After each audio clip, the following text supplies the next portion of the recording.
Blood एक connective tissue है। Connective tissue एक ऐसा टिश्यू होता है जो एक बॉडी को दूसरे बॉडी से जोड़ने का काम करता है। यह प्रत्येक बॉडी में पाया जाता है। एक वयस्क मनुष्य में औसतन 5 से 6 लीटर ब्लड होता है। मानव शरीर में ब्लड की मात्रा शरीर के भार का लगभग 7% होती है। मतलब जितना भी शरीर का भार होता है उसका 7% क्या होता है, ब्लड होता है उसमें, जिसका पीएच मान 7.4 होता है। महिलाओं में पुरुषों की तुलना में हाफ लीटर कम ब्लड होता है। मतलब पुरुष में जो ब्लड होता है ना वो हाफ लीटर ज़्यादा होता है, या यूं कहें कि महिलाओं में हाफ लीटर ब्लड पुरुषों की तुलना में कम होता है। ब्लड में दो प्रकार के पदार्थ पाए जाते हैं। फर्स्ट होता है प्लाज्मा जो कि 55% पाया जाता है, और सेकंड होता है हमारा ब्लड सेल जो कि 45% मतलब 45% पाया जाता है। ब्लड का 55% भाग प्लाज्मा होता है। यह ब्लड का नॉन लिविंग पार्ट होता है। इसका 19% भाग जो होता है जल होता है, 0.7% भाग जो होता है प्रोटीन होता है, और 0.9% भाग जो होता है साल्ट होता है, और 0.1% ग्लूकोज होता है। शेष पदार्थ बहुत कम मात्रा में पाए जाते हैं। अब हम बात करते हैं फंक्शन ऑफ प्लाज्मा की। तो देखिए, पचे हुए भोजन एवं हार्मोन का शरीर में संवहन प्लाज्मा के द्वारा ही होता है। मतलब जो भी हम खाते हैं या फिर शरीर में जो हार्मोन्स का जो संवहन होता है वो प्लाज्मा के द्वारा ही होता है। जो हमारे बॉडी टेम्परेचर को नियंत्रित करने का काम कौन करता है, प्लाज्मा ही करता है। तथा घाव कहीं कट जाते हैं तो घाव भरने का काम कौन करता है, प्लाज्मा ही करता है। तो एक यहाँ पे बात आती है सेरम। तो सेरम क्या होता है, तो जब प्लाज्मा में से फाइब्रिनोजेन नामक प्रोटीन निकाल लिया जाता है तो शेष प्लाज्मा को हम सीरम बोलते हैं। क्या क्या निकाल लिया जाता है, फाइब्रिनोजेन नामक प्रोटीन जब हम निकाल लेते हैं प्लाज्मा में से तो शेष जो प्लाज्मा बच जाता है ना उसको हम क्या बोलते हैं, सेरम बोलते हैं। ठीक है, अब हम पूछते हैं कि फाइब्रोजेनक नामक प्रोटीन क्या होता है, इसका वर्क क्या होता है। तो देखिए, इसका वर्क होता है ब्लड का थक्का जमने में ये मदद करता है। क्या करता है, जो भी हमारे ब्लड में थक्का जमने का काम होता है ना वो इसमें मदद करता है। अब हम बात करते हैं ब्लड सेल की। तो ब्लड सेल ब्लड का शेष 45% भाग होता है। इसे 3 भागों में हम बांटते हैं। कौन कौन से होते हैं, फर्स्ट होता है हमारा आरबीसी जिसको रेड ब्लड सेल बोलते हैं, सेकेंड होता है हमारा डब्ल्यूबीसी जिसको व्हाइट ब्लड सेल बोलते हैं, और थर्ड होता है हमारा ब्लड प्लेटलेट्स, इसको प्लेटलेट सिंपल हम बोलते हैं। ठीक है ना। तो जो अगर हम अमाउंट की बात करें तो सबसे ज़्यादा जो होता है ना वो रेड ब्लड सेल होता है हमारे ब्लड में। क्या होता है, रेड ब्लड सेल होता है। उसके बाद क्या होता है, ब्लड प्लेटलेट्स होते हैं हमारे ब्लड में। ठीक है ना। उसके बाद होता है डब्ल्यूबीसी मतलब व्हाइट ब्लड सेल होता है। तो आप देख सकते हैं सबसे ज़्यादा क्या होता है, आरबीसी, उसके बाद क्या होता है प्लेटलेट्स, उसके बाद क्या होता है डब्ल्यूबीसी। मतलब सबसे कम जो होता है ना डब्ल्यूबीसी होता है। तो चलिए एक एक करके इसको समझते हैं। सबसे पहले हम पढ़ेंगे आरबीसी, उसके बाद डब्ल्यूबीसी, उसके बाद हम प्लेटलेट्स की बात करेंगे, फिर उसके बाद हम बात करेंगे वर्क के कार्य क्या होते हैं। ठीक है, चलिए 1 बाय 1 करके पढ़ते हैं। तो यहाँ पे हम बात करते हैं आरबीसी की, मतलब रेड ब्लड सेल की। तो देखिए, आरबीसी का जो निर्माण होता है ना वो बोन मैरो में होता है। कहाँ पर होता है, बोन मैरो में होता है। और इसकी मृत्यु जो होती है लीवर और स्प्लीन में होती है। कहाँ पर होती है, लीवर और स्प्लीन में होती है। ठीक है, इसलिए इसको हम क्या बोलते हैं, आरबीसी का कब्रिस्तान भी इसको हम बोलते हैं। ठीक है, protein, vitamin B12 and folic acid का निर्माण में सहायक होता है। जो आरबीसी है ना, आरबीसी वो प्रोटीन, विटामिन B12 और फोलिक एसिड के निर्माण में बहुत सहायक होता है। ठीक है, अब आरबीसी में केंद्रक नहीं पाया जाता है। जैसे एक अपवाद है इनमें, कैमल और लामा। कैमल और लामा के आरबीसी में क्या पाया जाता है, केंद्रक पाया जाता है। इसका जीवन काल, मतलब आरबीसी का जो जीवन काल होता है ना वो 20 से 120 डेज का होता है। ठीक है, एक नोट है, क्या नोट है कि भ्रूण अवस्था में इसका निर्माण लीवर तथा स्प्लीन में होता है। जब भ्रूण अवस्था में होते हैं, छोटे अवस्था में होते हैं, तो इनका निर्माण लीवर तथा स्प्लीन में होता है। इसमें हीमोग्लोबिन नामक प्रोटीन पाया जाता है जिसके कारण ब्लड का रंग लाल होता है। किसके वजह से होता है, हीमोग्लोबिन की वजह से आरबीसी का कलर क्या होता है, मतलब ब्लड का कलर क्या होता है, रेड होता है। ठीक है ना। ग्लोबिन युक्त प्रोटीन जो ऑक्सीजन एवं कार्बन डाइऑक्साइड की संयोग करने की क्षमता रखता है, ठीक है ना। हीमोग्लोबिन में पाए जाने वाला आयरन कंपाउंड को हम क्या बोलते हैं? हीमैटिन बोलते हैं। क्या बोलते हैं? हीमैटिन बोलते हैं। अब हम बात करते हैं आरबीसी के फंक्शंस की। तो शरीर के हर सेल में ऑक्सीजन पहुंचाने तथा कार्बन डाइऑक्साइड को वापस लाने का काम आरबीसी का ही होता है, ठीक है। तो जब हम सोते हैं तो सोते वक्त हमारे आरबीसी में 5% की कमी आ जाती है, और जो लोग 4200 मीटर की ऊंचाई पे जाते हैं उनके आरबीसी में 30% तक की वृद्धि हो जाती है। मतलब आरबीसी जो होता है 30% बढ़ जाता है, ठीक है। तो आरबीसी की जो संख्या होती है उसको हम कैसे मापते हैं? तो आरबीसी की संख्या हीमोसाइटोमीटर से मापते हैं। किसे? हीमोसाइटोमीटर से ही मापते हैं हम आरबीसी की संख्या जो है, ठीक है। अब हम आरबीसी में होने वाले रोग की बात करते हैं, आरबीसी की कमी से होने वाले रोग की बात करते हैं। तो कौन कौन से हैं? तो एनीमिया है और जॉन्डिस है, ठीक है। कौन कौन से? एनीमिया और जॉन्डिस। देखिए, हीमोग्लोबिन की मात्रा कम होने पर एनीमिया और जॉन्डिस रोग हो जाता है। एनीमिया वह अवस्था है जहां पर आरबीसी की संख्या या ऑक्सीजन की बुनियादी शारीरिक जरूरत को पूरा करने के लिए अपर्याप्त होता है। आयरन की कमी को एनीमिया का सबसे आम कारण माना जाता है। अब हम बात करते हैं व्हाइट ब्लड सेल की, मतलब ल्यूकोकाइट्स की, ठीक है, डब्ल्यूबीसी की। तो देखिए, ब्लड में डब्ल्यूबीसी की जो संख्या होती है ना, बहुत ही कम होती है, और आकार में तो बहुत बड़ा होता है, अमीबा के समान बड़ा होता है। इसमें केंद्रक रहता है, जैसे कि मैंने पीछे बात किया था कि आरबीसी में केंद्रक नहीं पाया जाता है, तो यहाँ पे हम अगर बात करते हैं तो डब्ल्यूबीसी में केंद्रक पाया जाता है, ठीक है। इसका निर्माण जो होता है ना, बोन मैरो, लिम्फ नोड और कभी कभी लीवर और स्प्लीन में भी होता है।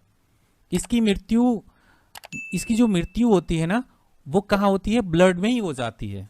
तो इसकी मृत्यु ब्लड में हो जाती है, ठीक है। इसका जीवन काल जो होता है 2 से 4 दिन का होता है। अगर मैं आरबीसी और डब्ल्यूबीसी के रेशियो का बात करूं तो 600 आरबीसी पे 1 डब्ल्यूबीसी होता है। 600 आरबीसी में एक क्या होता है? डब्ल्यूबीसी होता है, ठीक है। अब इसके मुख्य कार्य के बारे में हम बात करते हैं। इसका वर्क क्या है, कार्य क्या है? तो इसका जो मुख्य कार्य होता है, शरीर जो हमारे शरीर होते हैं ना, तो शरीर के रोगों के संक्रमण से बचाना है। तो इसका मुख्य कार्य शरीर के रोगों के संक्रमण से बचाना तथा इम्यून सिस्टम को बढ़ाना है। जो हमारे शरीर में इम्यून सिस्टम है उसको क्या करते हैं? इंक्रीज करते हैं, बढ़ाते हैं, ठीक है। यदि बाहर से किसी रोग के कीड़े हमारे शरीर में घुस जाते हैं तो इसके इर्द गिर्द घेरा डालकर ये उसको नष्ट कर डालता है। मतलब डब्ल्यूबीसी क्या करता है? उस कीड़े के अंदर उसके चारों तरफ घेरा डाल के उसको नष्ट कर देता है। इसी वजह से इसको हम क्या बोलते हैं? शरीर का बॉडीगार्ड भी बोलते हैं, शरीर रक्षक या बॉडीगार्ड भी इसको बोलते हैं हम। तो देखिए, डब्ल्यूबीसी की सहायता से घाव जल्दी भर जाते हैं। मतलब हमारे शरीर में जो डब्ल्यूबीसी हमारे शरीर में जो होता है उसके वजह से जो हमारे शरीर में घाव होते हैं वो जल्दी ही भर जाते हैं। डब्ल्यूबीसी का अधिक भाग 60% से 70% न्यूट्रोफिल्स कणिकाओं का बना होता है। न्यूट्रोफिल्स कणिकाएं ऐसे रोगाणुओं तथा जीवाणुओं का भक्षण करती हैं, ठीक है। तो न्यूट्रोफिल्स कणिकाएं का वर्क क्या होता है? तो जीवाणुओं तथा रोगाणुओं तथा जीवाणुओं का भक्षण करना, ठीक है। नेक्स्ट देखते हैं इसके कितने टाइप्स। यहाँ पे हम बात करते हैं व्हाइट ब्लड सेल मतलब डब्ल्यूबीसी की। तो डब्ल्यूबीसी के 2 मुख्य भाग होते हैं। कौन कौन से? तो फर्स्ट होता है एक ग्रेनुलोकाइट्स होता है, दूसरा होता है ग्रेनुलोकाइट्स, ठीक है। मैं अगर बात करूं एक ग्रेनुलोकाइट्स की, तो देखिए, जिसके प्रोटोप्लाज्म में दाने न हो, क्या मतलब जिसके प्रोटोप्लाज्म में दाने न हो उसे हम क्या बोलते हैं? एक ग्रेनुलोकाइट्स बोलते हैं। देखिए, मोनोसाइट का निर्माण भी बोन मैरो में ही होता है।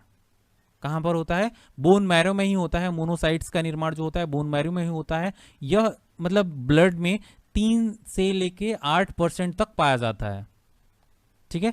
उसके बाद होता है लिम्फोकाइट्स। लिम्फोकाइट्स जो होता है ना, वो साधारण अवस्था में 22 से 35% तक होता है।